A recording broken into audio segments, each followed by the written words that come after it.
How to use Timeline in Monday.com 2024. In this video, we're going to be discussing about Monday.com and how you're going to use the timeline feature. Now, the timeline feature is totally free in Monday.com, and to use all of these features, you're going to make sure to check the link down in the description below because that will allow you to create a free account on Monday.com right away.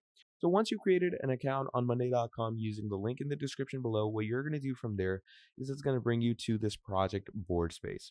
Now in this board space, if you want to go ahead and use the timeline, what you're going to do, create your whole board and you're going to click on plus. Now, once you click on plus, it's going to give you all of these different views here. Now to use the timeline views, you're going to go over to explore more views. And once you click on explore more views, it's going to give you timeline over here. So what you're going to do is you're going to click on open and this brings you the timeline over here.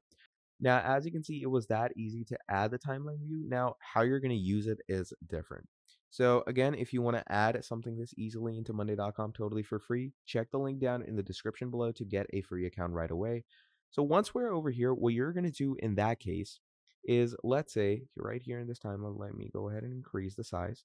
Now, to add things into your timeline, what you're going to do is either click on new task like this, and it should add that widget according to the date. So let's say I'm going to choose the date on 19 December, and there you go. It's going to add a new task. Then you can add multiple widgets in your timeline as well, just like adding numbers over here. Then you can add the Gantt process where you can plan and everything in one space. So yeah, that is basically how you're going to be using the timeline in Monday.com.